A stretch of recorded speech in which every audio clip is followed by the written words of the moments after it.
Assalamualaikum warahmatullahi wabarakatuh. Yang terhormat Bapak Ahmad Fathah SPD MSI selaku dosen pengampu mata kuliah Metodologi Studi Islam dan teman-teman semua yang kami sayangi. Langsung saja, kami akan mempresentasikan tentang studi pemikiran Islam tasawuf.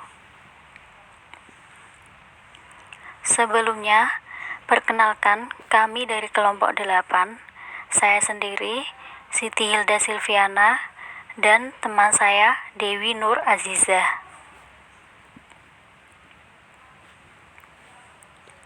Pengertian dan ajaran tasawuf. Menurut Kamus Bahasa Indonesia, kata tasawuf diambil dari sof yang berarti bersih. Dinamakan sufi karena hatinya tulus dan bersih di hadapan Tuhannya. Tasawuf adalah ajaran tentang kepercayaan yang dapat dicapai dengan kekuatan kemampuan batin kepada Allah. Pada dasarnya, tasawuf merupakan ajaran yang membicarakan kedekatan antara sufi manusia dengan Allah. Oleh karena itu, dalam tasawuf terdapat petunjuk yang bersifat umum tentang makomat dan ahwal.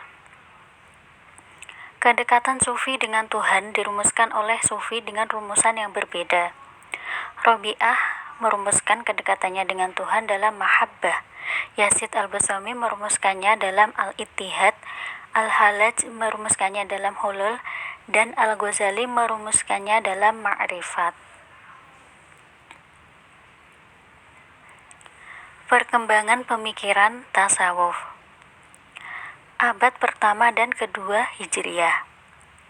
Pada periode ini, ada sejumlah orang yang tidak menaruh perhatian kepada kehidupan materi, seperti makan, pakaian, dan tempat tinggal. Mereka lebih berkonsentrasi pada kehidupan ibadah untuk mendapatkan kehidupan yang lebih abadi, yaitu akhirat. Abad ketiga dan keempat Hijriyah. Jika pada tahap awal tasawuf masih berupa zuhud dalam pengertian sederhana, maka pada abad ketiga dan keempat Hijriyah, para sufi mulai memperhatikan sisi-sisi teoritis psikologis dalam rangka perbaikan tingkah laku, sehingga tasawuf telah menjadi sebuah ilmu akhlak keagamaan. Pada periode ini, tasawuf mulai berkembang di mana para sufi menaruh perhatian setidaknya kepada 3 hal, yaitu jiwa, akhlak, dan metafisika. Abad kelima Hijriyah. Pada periode ini, lahirlah seorang tokoh sufi besar, Al-Ghazali. Dengan tulisan monumentalnya, Tahafut al-Falasifah dan Ihya Ulumuddin, Al-Ghazali mengajukan kritik-kritik tajam terhadap berbagai aliran filsafat dan kepercayaan kebatinan dan berupaya keras untuk meluruskan tasawuf dari teori-teori yang ganjil tersebut, serta mengembalikannya kepada ajaran Al-Quran dan As-Sunnah. Abad ke-6 dan ke-7 Hijriyah. Pada periode ini, muncul kembali tokoh-tokoh sufi yang memadukan tasawuf dengan filsafat, dengan teori-teori yang tidak murni dari tasawuf dan juga tidak murni dari filsafat. Kedua-duanya menjadi satu. Tasawuf ini kemudian dikenal dengan tasawuf falsafi. Abad ke-8 Hijriyah dan seterusnya. Pada abad ke-8 Hijriyah, tasawuf telah mengalami kemunduran. Ini diantaranya karena orang-orang yang berkecimpung dalam bidang tasawuf, kegiatannya sudah terbatas pada komentar-komentar atau meringkas buku-buku tasawuf terdahulu, serta memfokuskan perhatian pada aspek-aspek praktek ritual yang lebih berbentuk formalitas, sehingga semakin jauh dari substansi tasawuf. Pada periode ini, hampir tidak terdengar lagi perkembangan pemikiran baru dalam tasawuf. Meskipun banyak tokoh-tokoh sufi yang mengemukakan pikiran-pikiran mereka tentang tasawuf. Selanjutnya, saya akan menjelaskan tentang model penelitian tasawuf. Yang pertama, model Said Hussein Nasr. Hasil penelitiannya dalam bidang tasawuf ia sajikan dalam bukunya yang berjudul Tasawuf Dulu dan Sekarang, yang diterjemahkan oleh Abdul Hadi dan diterbitkan oleh Pustaka Firdaus, Jakarta, tahun 1985. Di dalam buku tersebut, disajikan hasil penelitiannya di bidang tasawuf dengan menggunakan pendekatan tematik, yaitu pendekatan yang mencoba menyajikan ajaran tasawuf sesuai dengan tema-tema tersebut.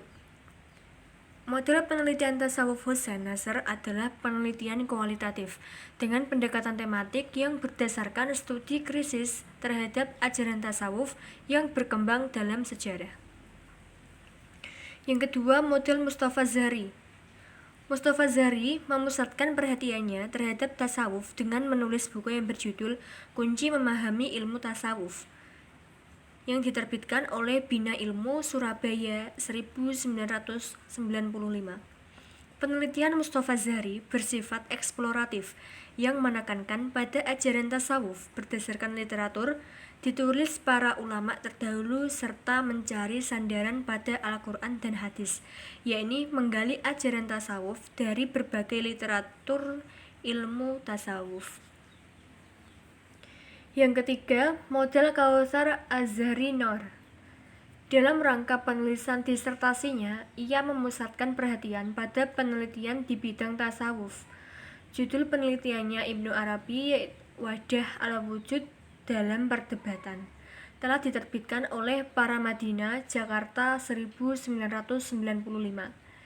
Penelitian yang ditempuh Kautsar adalah studi tentang tokoh dengan pahamnya yang khas, yang dalam hal Ibnu Arabi dengan pahamnya Wahdah al-Wujud. Yang keempat, model Harun Nasution. Harun Nasution, guru besar dalam bidang teologi dan filsafat Islam, juga menaruh perhatian terhadap penelitian di bidang tasawuf. Ia tuangkan dalam bukunya yang berjudul Filsafat dan Mistisme dalam Islam, yang diterbitkan oleh Bulan Bintang, Jakarta 1973. Penelitian yang dilakukan Nasution pada bidang tasawuf ini menimbulkan pendekatan tematik, yaitu penyajian ajaran tasawuf disajikan dalam tema jalan untuk dekat dengan Tuhan, zuhud, dan stasiun-stasiun lainnya, al-mahabbah, al-ma'rifat, al-fana dan al-baqa, al-ittihad, al-hulul, dan wahdat al-wujud. Pada setiap topik tersebut, selain dijelaskan tentang isi ajaran dari tiap topik dengan data-data yang didasarkan pada literatur kepustakaan, juga dilengkapi dengan tokoh yang memperkenalkannya. Selain itu, Nasution juga mencoba mengemukakan latar belakang sejarah timbulnya paham tasawuf dalam Islam. Yang kelima, model Al-Berri. Dalam bukunya berjudul Pasang Surut Aliran Tasawuf, Al-Berri juga mencoba menggunakan pendekatan kombinasi, yaitu antara pendekatan tematik dengan pendekatan tokoh.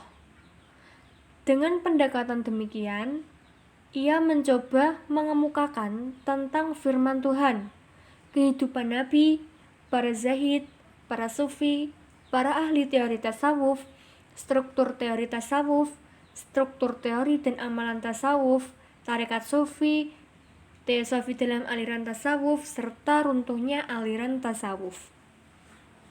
Nah, dari sisi penelitian tersebut, tampak bahwa Al-Berri menggunakan analisis kesejarahan, yakni berbagai tema tersebut dipahami berdasarkan konteks sejarahnya dan tidak dilakukan proses aktualisasi nilai atau mentransformasikan ajaran-ajaran tersebut ke dalam makna kehidupan modern yang lebih luas.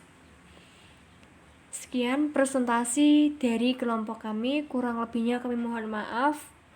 Terima kasih. Wassalamualaikum warahmatullahi wabarakatuh.